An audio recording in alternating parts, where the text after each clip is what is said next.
रणभूमि के बीच जहां मृत्यु भी मौन हो गई थी, दो महान योद्धा कर्ण और बर्बरीक आमने सामने थे।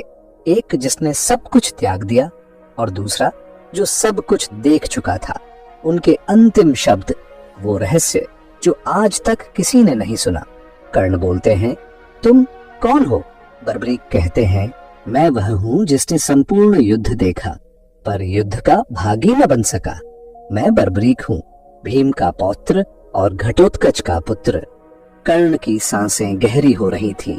उसने बर्बरीक की आंखों में झांकते हुए पूछा। कर्ण बोलते हैं, तो तुमने सब देखा, बताओ क्या मैं अर्जुन से हारा? बर्बरीक कुछ क्षण मौन रहे। उनके मुख पर गंभीरता और करुणा दोनों थे। बर्बरीक कहते हैं, नहीं कर्ण, तुम्हें अर्जुन ने नहीं मारा। कर्ण के घायल शरीर में एक झटका सा लगा। कर्ण बोलते हैं, तो फिर किसने? बर्बरीक कहते हैं, तुम्हें श्री कृष्ण ने मारा, तुम्हें धर्म ने मारा, तुम्हें समय ने मारा। अर्जुन तो मात्र एक माध्यम था। कर्ण की आंखों में प्रश्न और पीड़ा एक साथ उभर आए। कर्ण बोलते हैं, कैसे? बर्बरीक कहते हैं, जब तुम्हारा रथ कीचड़ में धंस गया तुम निहत्थे हो गए। धर्म के नियम कहते हैं निहत्थे पर वार नहीं किया जाता, परंतु कृष्ण ने अर्जुन से कहा, अब यही समय है, वार करो। अर्जुन ने आज्ञा मानी, परंतु उस बाण को सफल करने के लिए स्वयं कृष्ण ने अपना चक्र चलाया। उसी चक्र ने तुम्हारे रथ और रक्षा कवच को भेदा। कर्ण की आंखों में आंसू आ गए। वह धीमे स्वर में बोला। कर्ण बोलते हैं, तो क्या मेरी वीरता व्यर्थ गई? बर्बरीक ने कर्ण का हाथ थाम लिया। बर्बरीक कहते हैं, नहीं कर्ण, तुम्हारी वीरता, तुम्हारा दान, तुम्हारा त्याग, ये सब अमर है। तुम्हें किसी धनुर्धर ने नहीं मारा, तुम्हें मारा तुम्हारे विश्वास ने, तुम्हारी निष्ठा के द्वंद्व ने। कर्ण की सांसें और भारी हो गईं। उसने आकाश की ओर देखा और पूछा। कर्ण बोलते हैं, तो क्या मैं पापी हूं? बर्बरीक कहते हैं, नहीं कर्ण, तुम पापी नहीं, तुम वह योद्धा हो जो सदा सत्य के द्वार पर खड़ा रहा पर भीतर प्रवेश न कर सका। कर्ण ने हल्की मुस्कान दी। उसकी आंखें धीरे धीरे बंद हो गईं। बर्बरीक कहते हैं, जाओ कर्ण, तुम्हारी आत्मा अब मुक्त है। वहां कोई छल नहीं होगा, कोई भेदभाव नहीं, वहां केवल तुम्हारा सत्य होगा। बर्बरीक कहते हैं, न मैं देव हूं न प्रेत, मैं वह हूं जिसने युद्ध का हर श्वास देखा। मैं युद्ध भूमि मौन हो गई, केवल गूंज रह गई। एक वीर की अमर कथा। सूर्यपुत्र, जन्म से ही दिव्य कवच कुंडल से युक्त, जन्म लेते ही उसे एक अजेय योद्धा बनने का वरदान मिला। परंतु विडंबना यह रही कि उसका पालन पोषण एक सारथी के घर में हुआ। समाज ने उसे बार बार अपमानित किया, किंतु उसी अपमान ने उसे एक ऐसा योद्धा बनाया जो हर चुनौती को स्वीकार करता रहा। गुरु परशुराम से ब्रह्मास्त्र और दिव्यास्त्रों का ज्ञान प्राप्त किया, परंतु शाप भी मिला कि आवश्यकता के समय वह इन्हें स्मरण न कर पाएगा। बर्बरीक, घटोत्कच का पुत्र, भीम का पौत्र, बचपन से ही अद्वितीय शक्ति से संपन्न। मां हिडिंबा ने उसे व्रत दिलाया कि युद्ध में वह सदैव कमजोर पक्ष का साथ देगा। स्वयं शिव ने उसे 3 अभेद्य बाण प्रदान किए। एक बाण से शत्रु की पहचान, दूसरा बाण से उनका वध और तीसरा बाण से सब कुछ समाप्त कर पुनः पूर्ववत करने की अद्भुत शक्ति। उसके पास ऐसा धनुष था जिससे संपूर्ण युद्ध कुछ ही क्षणों में समाप्त हो सकता था। शौर्य और सामर्थ्य का तुलनात्मक चित्रण। कर्ण का शौर्य उसके जीवन संघर्ष से निकला था। वह निरंतर अभ्यास करता, हर युद्ध को अपने सम्मान की लड़ाई मानता।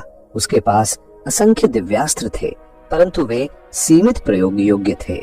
बर्बरीक का शौर्य असाधारण था। उसके 3 बाण पूरे महायुद्ध को एक क्षण में समाप्त करने में सक्षम थे, किंतु उसकी शपथ कमजोर का साथ देने की उसे युद्ध में निष्पक्ष नहीं रहने देती। यदि वह युद्ध भूमि में उतरता तो हर बार कमजोर पक्ष का समर्थन करता और युद्ध कभी समाप्त ही न होता। रणनीति बनाम अद्वितीय शक्ति। कर्ण की शक्ति उसके साहस, अडिगता और रणनीति में थी। वह जानता था कि जब तक जीवन की अंतिम सांस बाकी है तब तक रणभूमि में टिके रहना ही वीरता है। उसका युद्ध कौशल व्यक्तिगत पराक्रम पर आधारित था, एक एक शत्रु से सामना कर पराजित करना। बर्बरीक की शक्ति उसकी अद्भुत बाण विद्या थी। उसके 3 बाण ही पर्याप्त थे संपूर्ण सेना को नष्ट करने के लिए। उसके लिए रणभूमि केवल लक्ष्य साधने का स्थान थी, न रणनीति की आवश्यकता, न लंबी लड़ाई की। बलिदान का चरम रूप कर्ण का बलिदान उसके जीवन भर के संघर्ष में निहित था। उसने कभी अपने जन्म का गर्व नहीं किया, अपने गुरु के शाप को भी सम्मान पूर्वक स्वीकारा और अंत में अपने प्राण भी दान के धर्म पर अर्पित कर दिए। युद्ध के बीच में भी उसने अपना कवच कुंडल दान कर दिए, वह भी शत्रु इंद्र को। बर्बरीक का बलिदान और भी अद्वितीय था। जब श्री कृष्ण ने उससे उसकी शक्ति का रहस्य पूछा और समझाया कि उसके 3 बाण पूरे युद्ध को नष्ट कर देंगे, तब बर्बरीक ने स्वयं अपना शीश दान कर दिया। वह युद्ध में लड़ा नहीं, परंतु उसका शीश संपूर्ण युद्ध का साक्षी बना। श्रेष्ठ कौन? यदि केवल शक्ति की दृष्टि से देखें तो बर्बरीक का स्थान सर्वोपरि है। उसके 3 बाण पूरे कुरुक्षेत्र को पल भर में समाप्त कर सकते थे। वह युद्ध में उतरता तो न पांडव बचते न कौरव। परंतु यदि धैर्य, त्याग और जीवन संघर्ष की दृष्टि से देखें तो कर्ण अद्वितीय है। उसने शाप, अपमान, राजनीति सबके बावजूद अंत तक युद्ध लड़ा और अपनी वीरता सिद्ध की।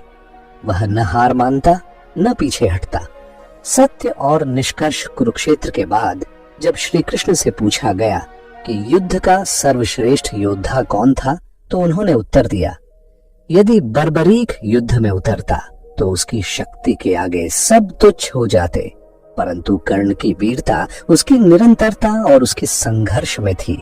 दोनों अपने अपने स्थान पर अद्वितीय हैं, एक शक्ति का प्रतीक, दूसरा त्याग का।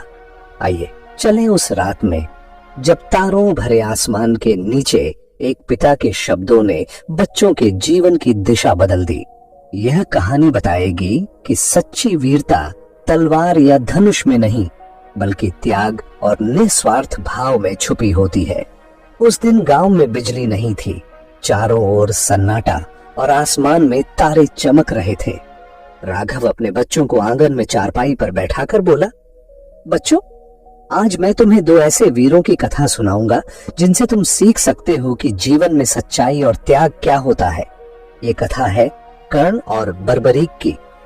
बच्चों की आंखों में चमक थी। गौरी बोली, बाबा, ये दोनों कौन थे? राघव ने मुस्कुराते हुए कहना शुरू किया, कर्ण की कथा। दानवीर का आदर्श।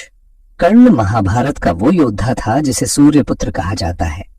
जन्म से ही उसने बहुत दुख देखे, अपने माता पिता का स्नेह भी नहीं मिला, लेकिन उसने कभी हार नहीं मानी। वो इतना दानवीर था कि जीवन में जो भी मांगता उसे बिना सोचे दे देता। युद्ध के पहले दिन एक ब्राह्मण ने उससे उसकी कवच कुंडल मांग लिए, जो जन्म से उसके शरीर में जुड़े थे और उसकी रक्षा करते थे। जानते हो बच्चों, उसने वो कवच कुंडल बिना एक पल सोचे उतार कर दे दिए। भले ही उसे पता था कि इससे उसकी मृत्यु निश्चित हो जाएगी। इससे हमें क्या सीख मिलती है? जब हालात कठिन हो, लोग तुम्हें गलत समझे, तब भी सही काम करना ही सच्चा साहस है। अरुण की आंखें चमक उठी। बाबा, क्या इसका मतलब है हमें भी सब कुछ बांट देना चाहिए? राघव ने समझाते हुए कहा, बांटने का मतलब सिर्फ वस्तुएं नहीं होता बेटा। अपना समय, अपनी मदद, अपना प्यार, यही सबसे बड़ा दान है। जब तुम किसी को मुश्किल में देखकर उसकी मदद करते हो, वही सच्चा दान है। बर्बरीक की कथा सच्ची निष्ठा का उदाहरण। राघव ने आगे कहा, अब सुनो बर्बरीक की कहानी। वो घटोत्कच का बेटा और भीम का पोता था। उसके पास 3 बाण और एक धनुष थे, जिनसे वह पूरी दुनिया जीत सकता था। लेकिन युद्ध में उतरने से पहले श्री कृष्ण ने उससे पूछा, तुम किसका पक्ष लोगे? बर्बरीक ने कहा, जो भी हारता दिखेगा मैं उसका साथ दूंगा। श्री कृष्ण मुस्कुराए और बोले, अगर तुम ऐसा करोगे तो युद्ध कभी खत्म नहीं होगा। तब उन्होंने उससे बलिदान मांगा और बर्बरीक ने बिना हिचक अपना शीश दान कर दिया, ताकि युद्ध न्यायपूर्वक समाप्त हो सके।